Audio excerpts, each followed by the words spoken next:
All right, welcome back to the Sean Trey Show. I'm here with a good friend of mine. Would you like to introduce yourself? What's good, y'all? Thanks for having me, Sean. My name is Phillipos Haile. And or Master Muito. There we go. I was going to say you got multiple names. There it is. Yeah. Can you tell people why you have more than one name? Yeah, my birth name is Phillipos Haile. My family's from Ethiopia, and I was born and raised in LA. But I grew up doing capoeira, the Afro-Brazilian martial art, and Mastery is my rank in the art form.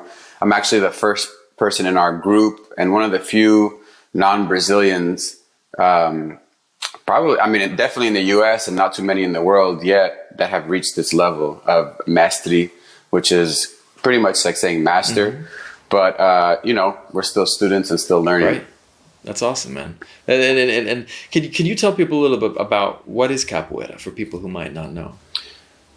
Yeah, capoeira is an Afro-Brazilian martial art. It has its roots coming from different parts of Africa. And as African people were taken to Brazil and enslaved, they brought their culture, their languages, their dances, their martial arts. And capoeira was one of the manifestations of all these different African people coming together in Brazil. One of the most popular beliefs is that the enslaved Africans were disguising the martial art in the dance. But it's also, a lot of things that are coming out of Africa are learned rhythmically through dance and music. And another popular belief is that it was just a manifestation of all those people coming together and being forced together in a mixture of all those art forms coming together. That's really interesting. Yeah. And one of the cool things that I love about capoeira is, of all of the martial arts I know, there's only a couple that are musically based. Capoeira, Muay Thai has a little bit. If you go to Bangkok and you go to one of the Thai, the stadiums, you can hear they're playing in the background, but it's not. Yeah, it's not coordinated to music. The music is just there as as an atmospheric thing. But with capoeira, it is really coordinated to the music, correct? Yeah, music is an integral part of capoeira, where all the capoeiristas learn how to play the musical instruments that are involved. We have a bunch of different instruments that you have to learn how to play and sing in Portuguese. You can't separate the music from the art. Music is a part of other art forms, but I think as they move out of their kind of native lands, especially to the West, they get certain things get taken out. Yeah. Not everything makes it. But like you said, Muay Thai, there's a dance that is done before the fight, and the white crew. If the white crew, and if the music and if the fight isn't going it's not as exciting, they start playing the music more intensely to motivate the fighters. I grew up doing kung fu too, and we probably would do it more during demonstrations, but there'd be music during the demonstrations. There'd be drumming to kind of go along with the form. Or if you look at lion dance, there is a musical aspect, but it doesn't mean that everybody has to learn it. But in capoeira, it doesn't mean that everybody's great at it, because we all have our different strengths. But music is a very important part. And that's where we carry a lot of stories. A lot of history is kept in the music in capoeira. So some of the songs could be just talking about day-to-day things, but a lot of times you're talking about ancestors who did amazing things in capoeira history, usually in Afro-Brazilian history. Nice. Well, and we're going to come back to this, because I feel like we'll touch on this as we circle back. But I brought you on to talk more about your interest. And can you tell me what your work is that you do? Growing up in martial arts, in the industry, I got started in stunts. Yeah. I grew up, born and raised in LA, and I always thought it would be really cliche to become an actor. And because I had so many friends, and a lot of people just move here for it, and it has kind of like a negative connotation, Yeah.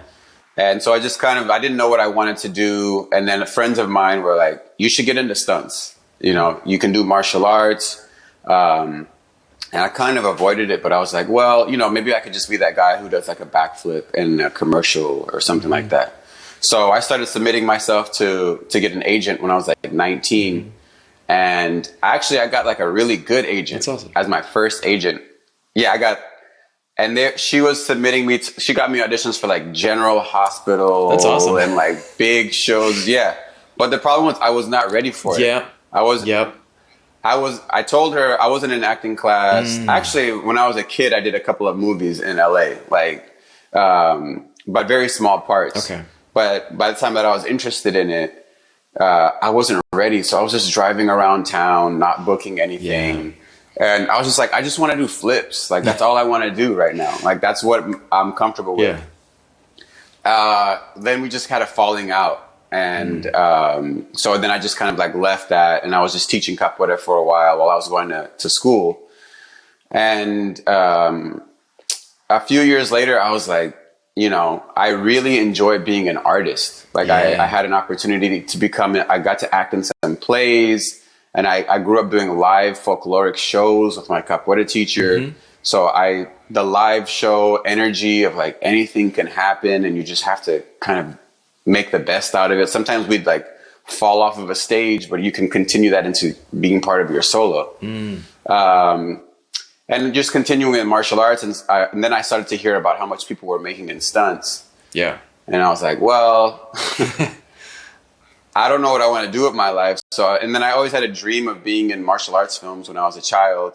I was like, what's stopping me? It's probably just myself and what I think other people will think about me for being an actor or a stuntman. Well, you're a bit younger than me, but you know, there was a big shift too with stunts and martial arts. Like, I mean, like when I was young, I mean, you get Steven Seagal and he's waving his hands around, but you know, there's a cutaway and then a guy falls down or someone else, and there's someone else popping in versus, Jackie Chan changed the game. Yeah, well, that was like Western style martial arts films versus Eastern, like Hong Kong style. Exactly. Yeah, and that became like I was more into Jet Li and Jackie Chan when I was younger.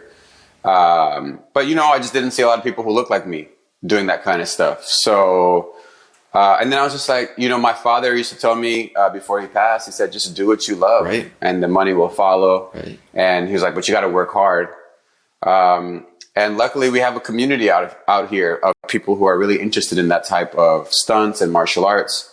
So some of my friends, actually a capoeira teacher in our group, Master Shingu, was like he's the one who mentored me at first in stunts and kind of got me in and told me where to go to meet people.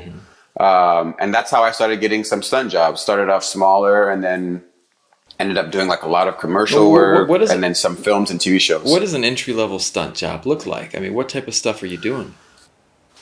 I mean, a lot of times it's the same. You're just not getting paid it's not like a union job, like I think I did I did non-union work or a lot of times, I mean, the whole stunt world is really about networking with coordinators. Yep. So sometimes you just have to meet coordinators and it's about who knows you. So if they're thinking like, oh, I need a 5'9" black guy who can do this, who has this skill set, you want to be kind of on their mind. So sometimes you'll go to like a workout where stunt people go to train, or you do them favors. Like they're like, oh, we need some stunt guys who can do this simple stunt where you might not really get paid that much, but it might not be like that crazy of a job. So then you do them a favor. So then when they get like a bigger job, they'll hook you up. Nice. And that's pretty much what happened. Like you do like a previs, like when stunt coordinators are kind of like presenting a fight scene or a fight idea to a film, to a producer or director. They film the fight and then they show the director that scene and they're like, this is what I can do. Well, isn't that what they did? They did for Deadpool. They kind of did a proof of concept for, it wasn't a stunt scene, but that scene where he drops off the bridge into the car was essentially like their proof of concept, and that got the movie. Yeah, I mean, but I mean that was more for VFX. Yeah, I mean you can still. I mean now previs could be super dope because what people can do in editing on their own, right? But yeah, I mean, or like it could be before they book the job or even after they book the job. They have to show the director, like, this is what the fight is going to look like. Interesting. Without the actors. And then, you know, maybe you can get in that way. There's a lot of different ways to kind of just get into the whole stunt scene. But yeah, that was kind of like I would kind of get a lot of people saying, like, why don't you act? Like, you know, you can do that. And actually, I booked a film in India where I was the lead villain. Really? In a film where I got to act a lot and do my own stunts, and that was like an insane experience. Really? Like, tell me about that. It was crazy. I mean, I can't speak for like other productions in India. You know, it might be like completely different, but like this was a nuts experience. Like, but I probably would do it again. I would be smarter about how I like organize things. But we basically went over there for like, I don't know, 5 weeks or something. And, I mean, honestly, we probably worked. We didn't barely do any work, but it just wasn't very organized. And it was just like super chaotic the whole time. There was like problems with money and stuff like that. But I ended up having a great time, and I got to act a lot. And that really got me more into acting. And I was like, I think I could focus on this. Yeah. You know, I could still, like, stunts really got my foot in the door. But then it helped me get on set. Yeah, then you started training, right? I remember. Yeah, I started doing more training. I had taken some acting classes before that. Yeah. But that's when I came back from India. That's when I got really serious about acting and enrolled in like taking acting school very seriously. And it was very humbling to be kind of like, you know, go from working a lot and being, you know, a more experienced person to being a beginner again, and being insecure. So I was taking acting class and improv class pretty heavily. But still stunts, I was still doing stunts, and that was getting me some acting and like action acting roles here and there. But I just knew that I wanted to act more. Yeah. That's interesting. You pointed out a really interesting point that I noticed as well. That like some of the most insecure I've ever felt are in my acting classes. And also vulnerable. You know, you gotta go places at times that you don't. I'm not gonna lie. 95% of the time, I wall off my emotions and like, you know, just kind of truck through. Just kind of like I grew up with with a British grandfather that was just like, you know, my grandfather wore a 3-piece suit his entire life. There was once I saw him outside of a suit, and I was like, dude, is Grandpa okay? He was wearing a T-shirt. I just was shocked because, I mean, that was just the way it was. We were trained to just hold it inside. And then I'm going to class. Yeah, just men. Yeah, right? And they're like, cry now. And I was like, you know, God, you know, it's tough. Yeah, I mean, acting class actually became like very therapeutic for me because just being able to be in touch with your emotions.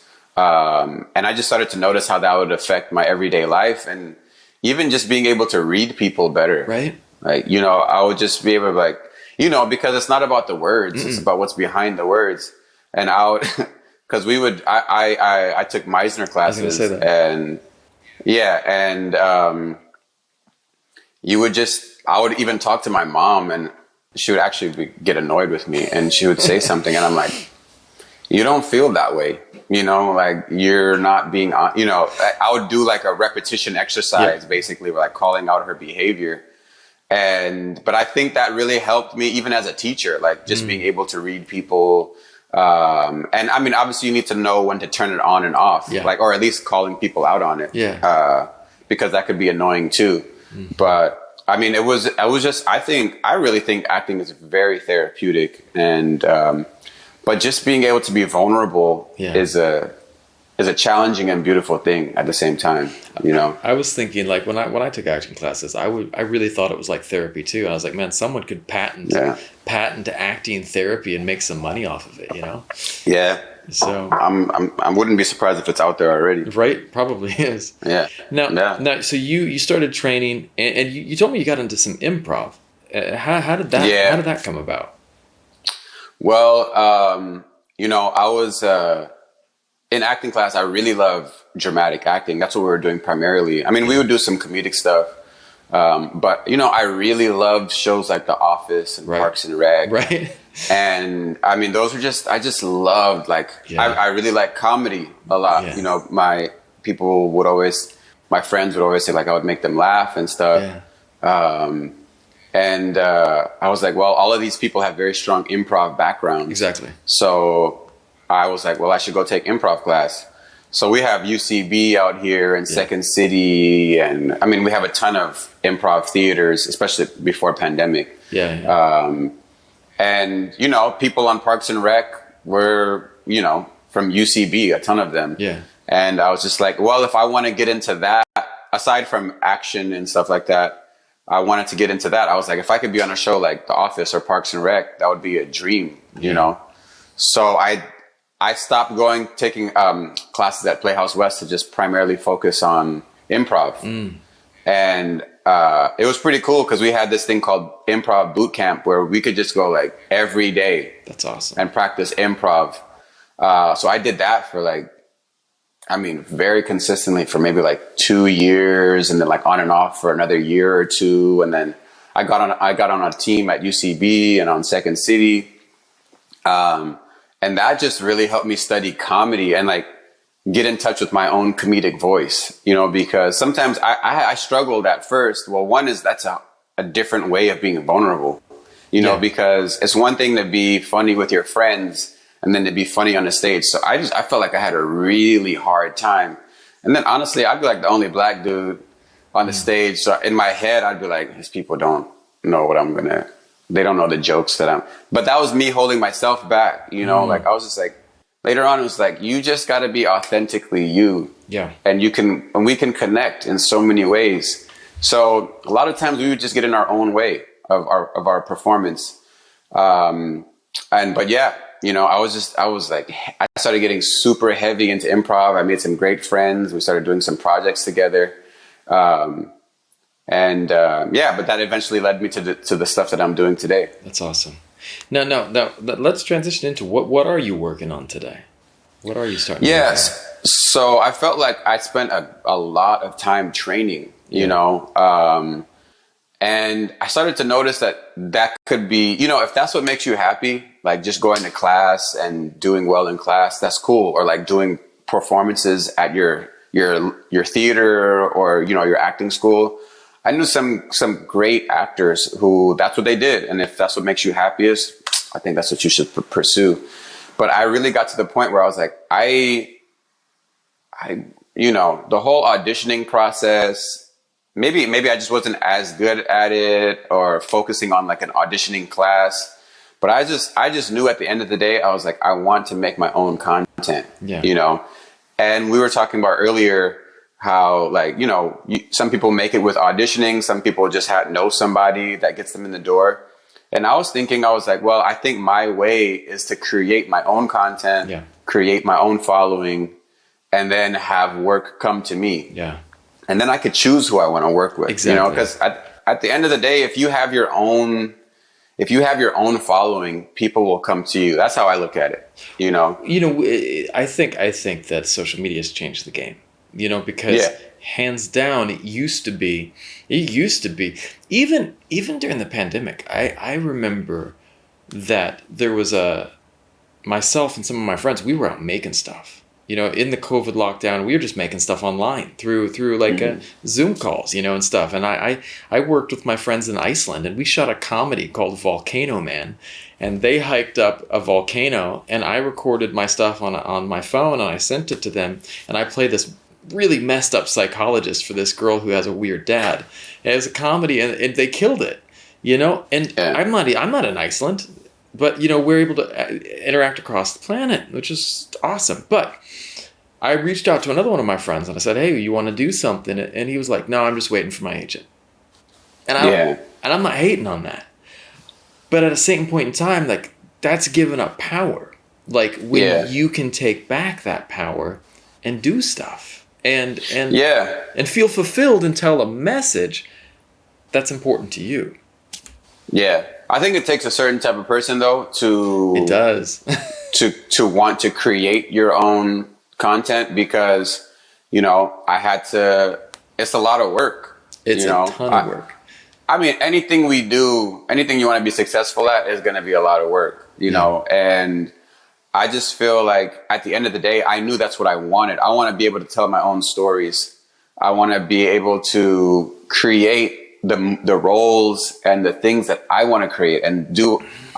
Some of my favorite things to watch were bloopers from comedic shows, because it's like, I just want to do that with my friends. Yeah. Like I want to, and that's what we do when we create, is like, we just share what makes us laugh and what makes us the most happy.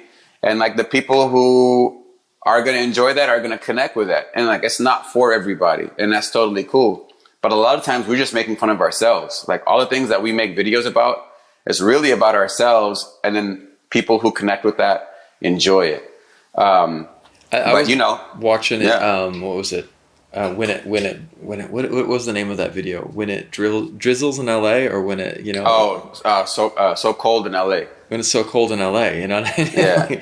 And you're like, you pulled we pulled a muscle. You're like, I can't play capoeira. Yeah. And I was just like, and it cracked me up because I lived in LA, man, and it's less than 60. No one goes out, and everyone. It was straight up truth. But it was. Hilarious. I mean, we joke, but it's all our truth, really. But that's the beauty of comedy, is that you can approach stuff that is challenging, that is you can approach topics that are not easy to approach, and do it in a way that people are. Trevor Noah, I love Trevor Noah, and I was listening to a speech he made about how he was out protesting in South Africa with his grandfather, and this cop rides up on a horse, and guy looks scary, and he's like, it's never good when there's a cop on a horse, because that's dangerous. And his granddad looked up, and his granddad was like, he told this joke, and the cop at first was like, he's like, why does the prime minister kiss a horse and not my sister? And the cop's like, oh, I don't know. And he's like, you haven't seen my sister. She's ugly, and so the guy starts laughing, and he's like, and Trevor Noah said that was the moment that he learned comedy was more powerful than almost anything else, because this is a dangerous situation, and his grandfather understood that I can diffuse it by making someone laugh. Yeah, and so I think with comedy. I mean, in different artistic expressions, but comedy specifically can bring people together. Mm-hmm.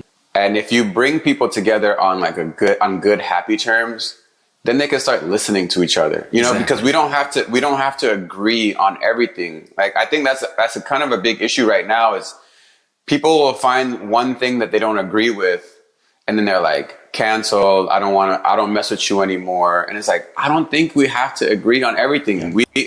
We can be great friends, and we can have a huge disagreement on any topic, but that doesn't take away everything else about you, like every other good quality that you have.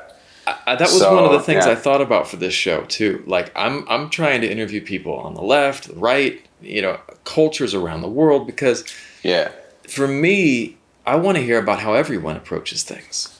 I want to hear about how people look at life, and how for me, it isn't. I want to hear about how people overcome adversity, how people approach their life, because at the end of the day, we all want to be loved. We all want to care about people. We all have, we are different, but we all still can at least come together in a way of not always harmony, but just acceptance. And yeah, for sure. And not hate. You know what I mean? And when you're laughing, dude, it's a lot easier. Now, I want to hear about Conscious Trap. Okay. What is Conscious Trap?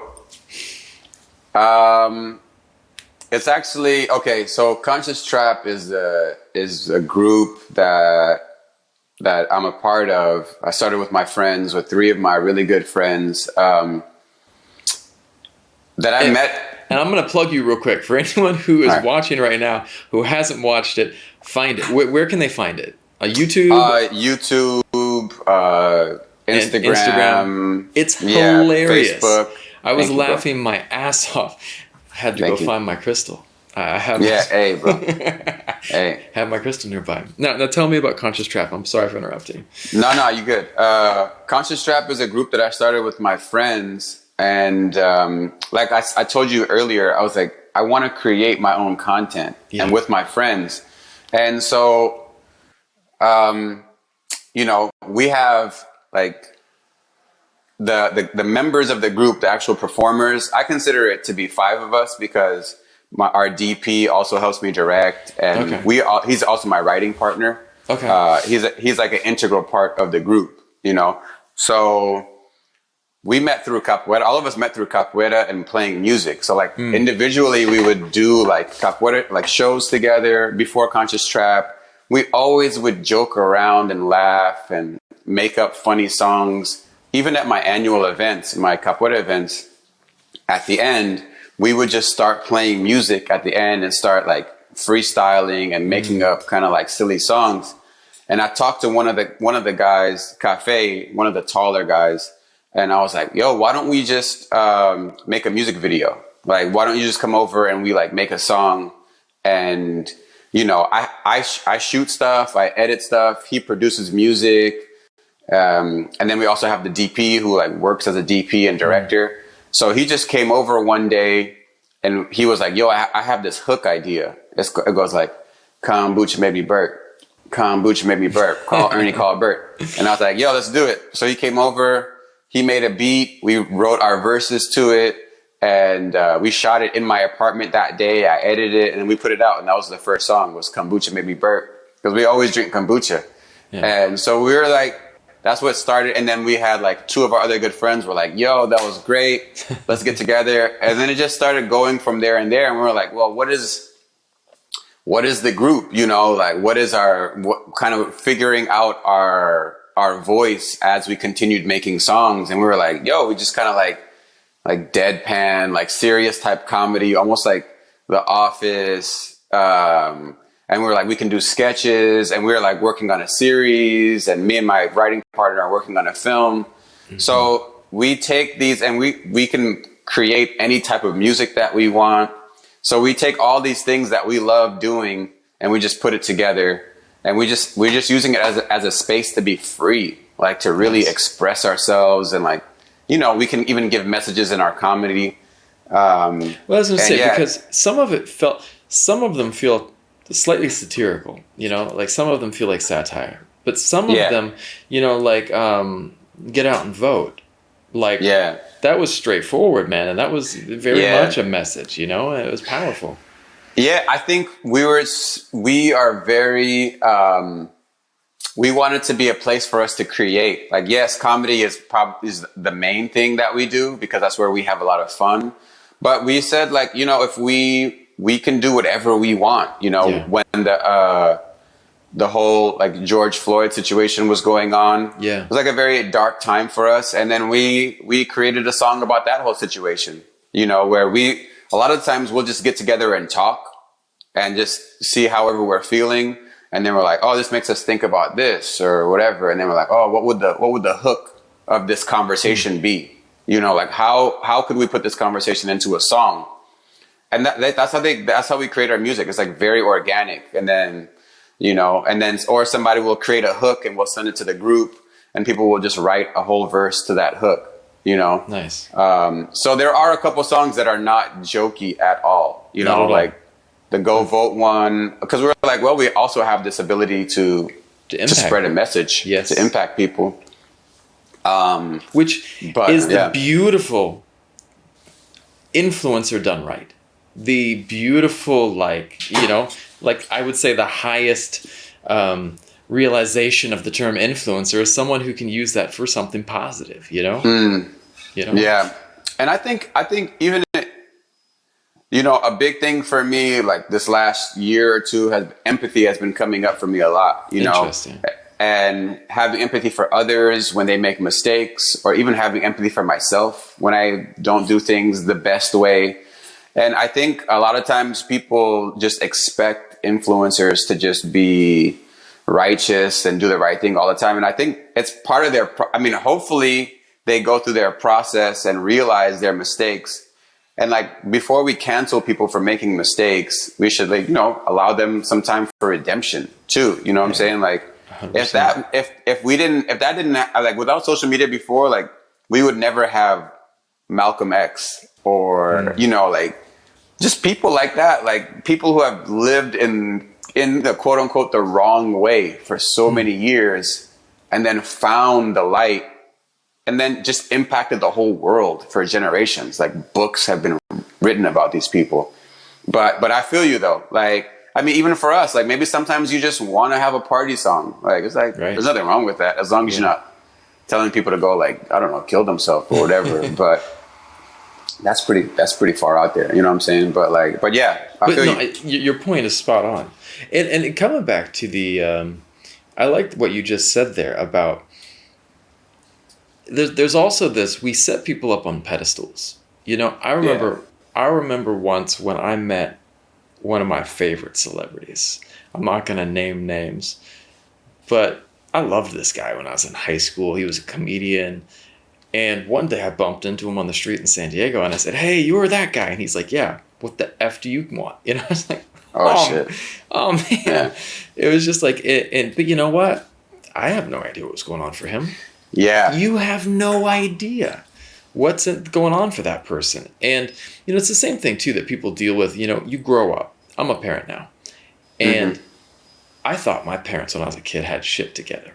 And I'm realizing that they were just going from one catastrophe to the next, Yeah. And it's just like, just trying to get by, man. And God knows I don't have it together. And I think that self-forgiveness is a big thing, self-empathy. Yeah, I think, man, it's tough. And it's not to excuse people's bad behavior. Like, they need to be called out on it, and people need to be held accountable. But I've had similar experiences like that too with, because I've doubled some celebrities or musicians. And I just, go up to them in like a cool, because I understand people are busy, whatever. And I'll, just say something real cool, what I thought was cool. And I get like a foul response. And I'm like, my initial reaction was like, the hell is wrong with you, bro? Like, and then later on, I'm like, again, like that was wrong, the way they responded. But at the same time, like, I don't know what that person, maybe they just got like some terrible news. You never know. And then also, why am I going to let it make me have a bad day? Because, you know what I'm saying? I'm like, you know what? If they do it like 10, a few more times, then it's like, okay, I can't mess with this person, Yeah. But I try to give people a pass. And like you said, there's things about like being a parent where you're like, nah, you don't understand until you're a parent, So, yeah. Well, it's interesting too, but you said something that I really liked. And I think this is something that I in part of the reason I created this podcast was because I wanted to focus on something positive, and talk to people about their inspiration, because it can't always be positive. People have had some negative experiences in lives, but how do they come through that? And for me, it's like you said, like, you don't know, these people can do these things, but it doesn't mean you have to come down to it. And again, that's why I love comedy. And that's why I love what you guys are doing with Conscious Trap, because it is this energy of, you know what, the world is what it is, but we can rise above and we can find light, Yeah. I think we all need a place to express ourselves, and not even just professional artists, like I think everybody is artistic in their own way, I agree. And we need to let that out, whatever you're feeling. And I mean, for me, between creating art, like whether it be music or comedy, or like having a good acting scene where you just cry, it feels so good after. And then training, like if you're frustrated and you go and release that frustration through your training or exercise, like I still have days where I just feel down, and I don't try to tell myself like, you can't feel down. I'm like, just feel down. Like, it's all good. Like, we're not supposed to be happy all the time.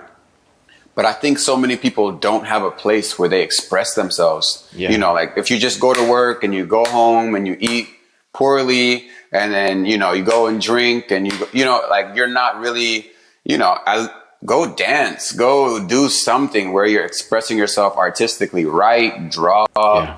I think we need an outlet. Like all of us need some kind of creative outlet. And I think that it's so often that it's not promoted culturally to have creative outlets, and I mean, you look at it in schools, Yeah. people are so motivated towards what's the career that's going to make you money, what's going to get you ahead. And granted, making money is important. Granted, having a foundation is important. But the arts, I'm right now, because we're in a lockdown, I had to look at my daughter's curriculum, and because I'm homeschooling right now, until schools are all closed here till December, and so I'm just like trying to put stuff together.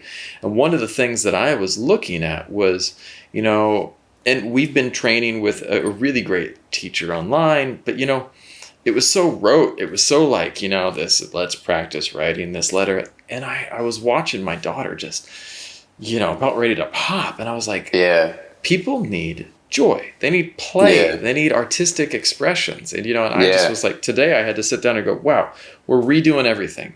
It's all going to be fun. It's going to be energetic, and we think that that's only important for kids. But at the end of the day, adults need play as well. Oh, yeah, for sure. And we don't give it to ourselves, Yeah. It's funny because we, in my capoeira class that I teach, we'll usually start off with jogging to warm up. And people hate jogging. Like they look like they're being forced to do it. They hate it. And then recently I started saying, like, okay, this person is it. Everybody has to go chase that person. And you should see how much people are smiling the whole time. And, you're masking the cardio workout with playing tag. And it's so, people, even adults that are not in the class, because we're training in the park right now. People are watching them, like you see like 15 adults playing tag in the middle of a park. It's like people are smiling watching them. And it's like we all need play. I think for sure for kids, like it's kind of crazy what's going on. How much of that is taken away with kids, but for sure for adults too, we need that. One of my favorite movies, great Paul Rudd movie, was Role Models, where do you remember that movie? Paul Rudd gets busted and he has to end up doing community service. Oh yeah, for sure. Two funny kids, the kid that was McLovin and this other little kid, and it was hilarious because, I remember the first time I saw people doing LARPing at the park, live action role play, and I remember people were like, these guys are they're such idiots, and I was like, that looks awesome to me. They fully commit. They fully commit to it. And it's fun. It's fun to get out of that, out of your head, And that's one of the things that, circling back, I love about acting. And I think is cathartic about acting, because you get out of your own space. Yeah. You literally can be anyone you want, and I think with good acting, you're living truthfully. So you're not trying to be, you're like, well, how would this person or myself, living as this person, act truthfully, the Meisner thing, acting, living truthfully in imaginary circumstances. It's like, no, you're literally becoming that person. And it's a pretty amazing feeling, you live a different life. Yeah, it's so true. Yeah.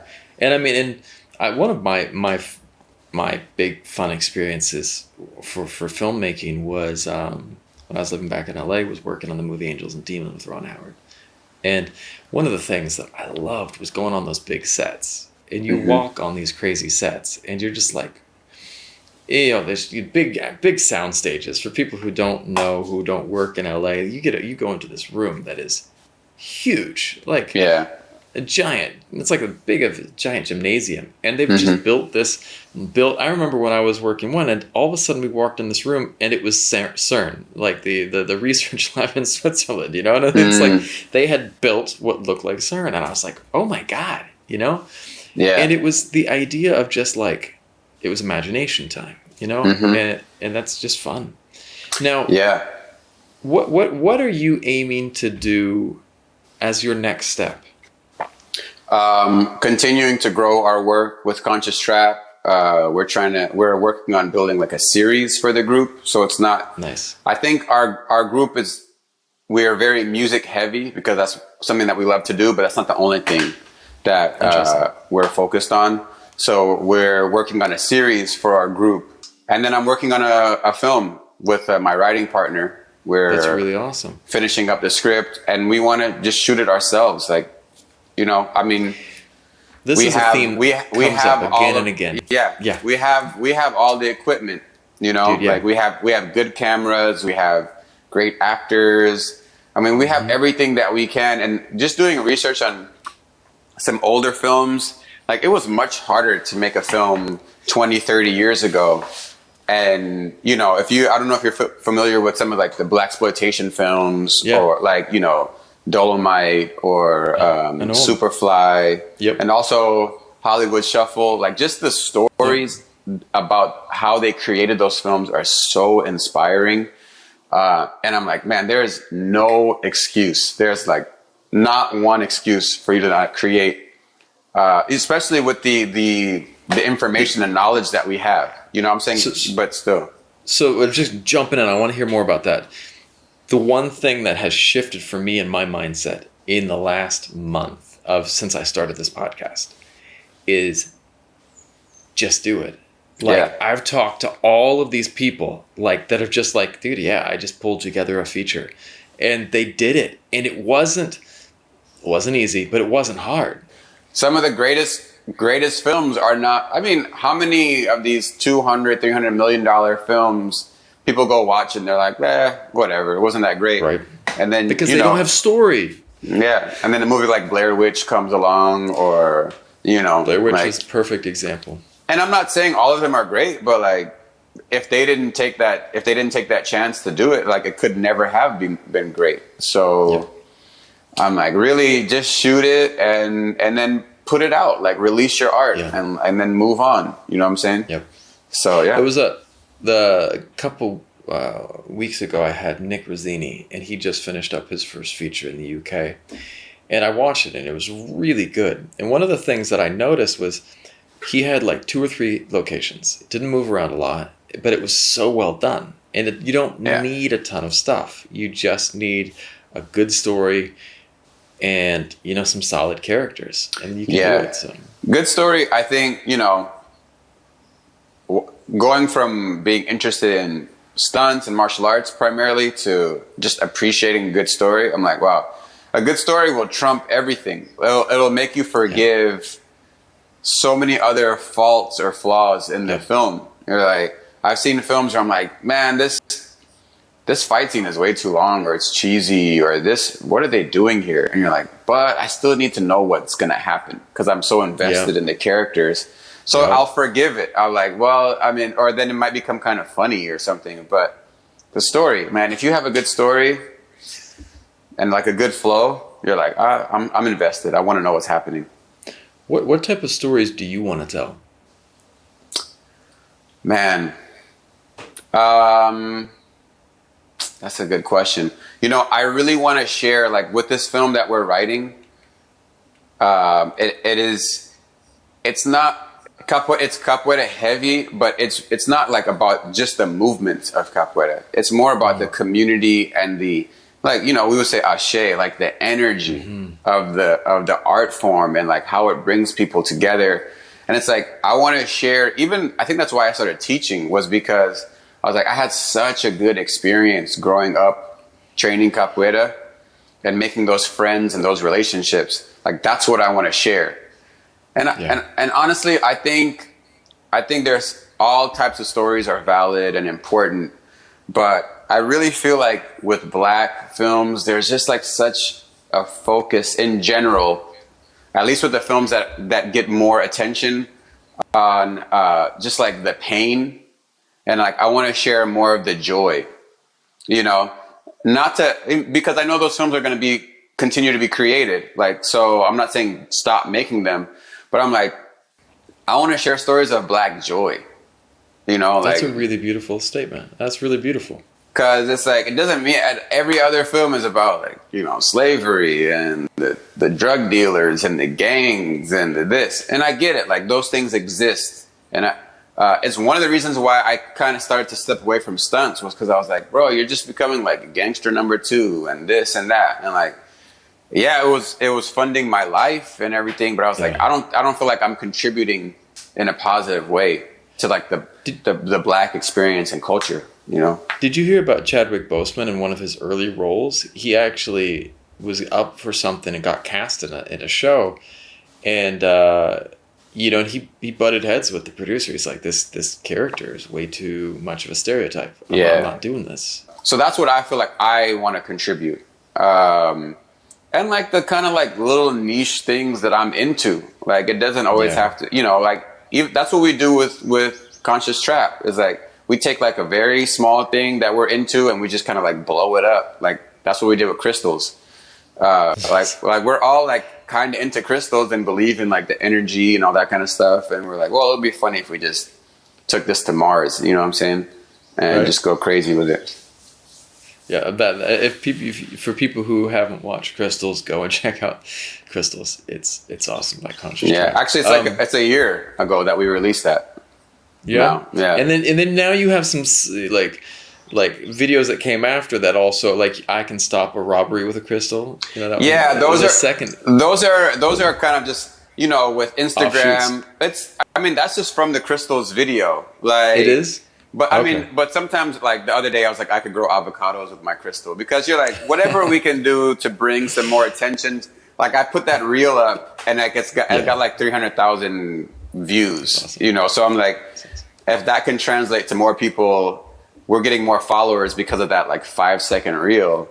I'm like, that's awesome. Yeah, you know, whatever can, you know, we're trying to build that audience. Are you using? Are you looking at things like TikTok as well, or mainly YouTube and Instagram? I mean, TikTok's a beast. Yeah, TikTok. I mean, actually, a lot of new music is discovered on TikTok now. You know, so we do have a TikTok page. We don't, unfortunately, put as much effort into it as we should, you know, because there's like 2 of us that are kind of in charge of the social media posting. So, but it is something that's on our radar. We just haven't like explored it as much. But now that you said that, I'm gonna go post something on TikTok after this interview.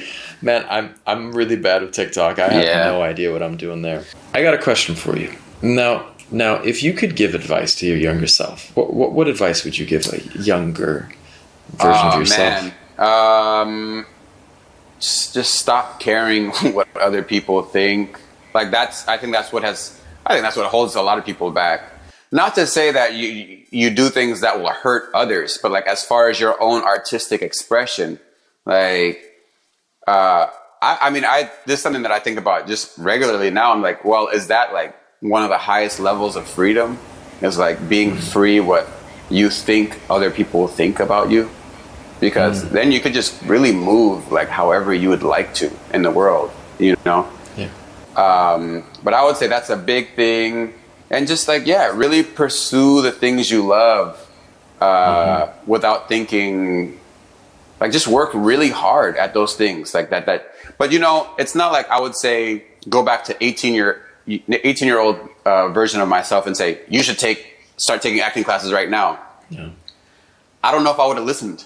Like, even if it was like the future version of myself coming back, it was like I needed to go through some different life experiences to arrive there on my own. But yeah, I would say one of the big things is just like, bro, just don't let what you think other people are thinking stop you from pursuing your dreams, you know, because I think that's what probably did like slow up some of the progress. That's awesome. I like that. I always ask that question because I had a dream when I was in my teens. I was like 14, 15, and 18 or something. I had this dream that this older version of myself came back and said, what did I say? I said, you need to try harder. Yeah. Don't quit. That's what I would say. That's what I was thinking. Like, just work harder. Like, you know, you think you're working hard now, work harder. You know? Work harder. Yeah. I love that. Now, one last question. Imagine that you have, the Aladdin's lamp. You rub it, and you get 3 wishes. Tell me, what would you wish for? And I mean, Woo. we're not doing world peace, of course. Obviously, Okay. those are preeminent, of course. Yeah, for sure. But something for you, for yourself. What would you like to kind of wish to accomplish? For myself, I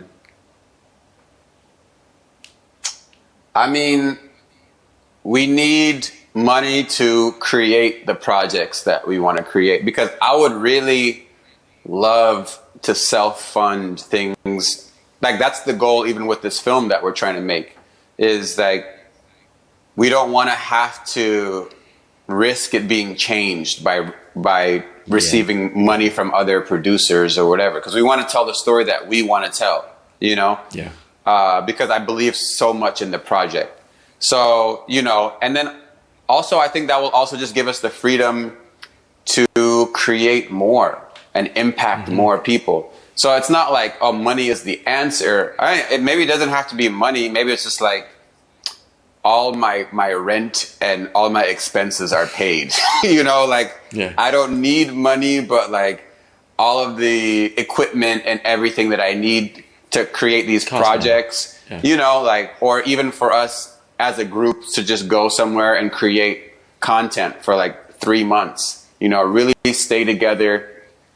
Because it's us coming together is when the magic happens. But because we also have to take like other gigs and do other jobs to just sustain ourselves, that's what slows up us coming together, So whether it be money or just all of our expenses disappear for like, let's say like 2 years. Anyway, why don't we just say the rest of our lives, just to make it even better. That would definitely be a wish, like number one. Dang, I get 2 more. Man, I think about a lot of times, like, people say like, I just want to be happy. And I don't know if you can just be happy. Like, we have to have the ups and downs. Yeah. To even appreciate the happiness, or like even the downs help us like create some amazing art that could help somebody else who's going through something even worse than what we're going through. So I would just say, like, my second wish would be, I wish to continue on this path, of like creating art and content, and I wish that it like influences people in a positive way. Like, it helps people get through like anything. Like, people send us messages last year when we released Crystals, and they were like, this was the happiest that I've been during the pandemic. Like, and I was like, that was so powerful for me. I was like, I didn't expect that. Because that's really awesome. Editing that video, I'm like, this is a waste of my time. Nobody's going to watch this or anything. And then we would get messages like that. And like, that was really like, oh, that was really important for me to hear. I was like, that's going to make me continue to create art. Like, not just because it brings me a lot of money, but like, because I'm like, no, it's bringing joy. And, and I would say my third wish is like, I wish I could just continue, like, really bring joy to like everyone.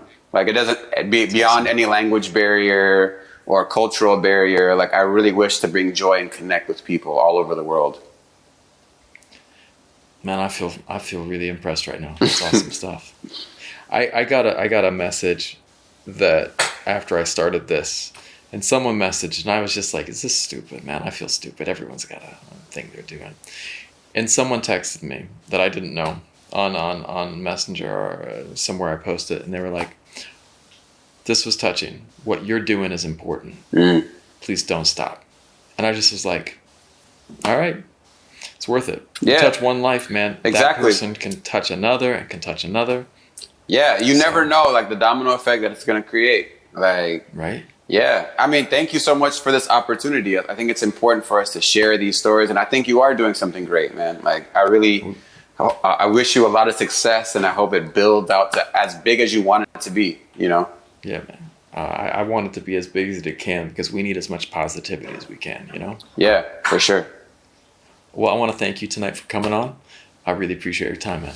Thank you so much.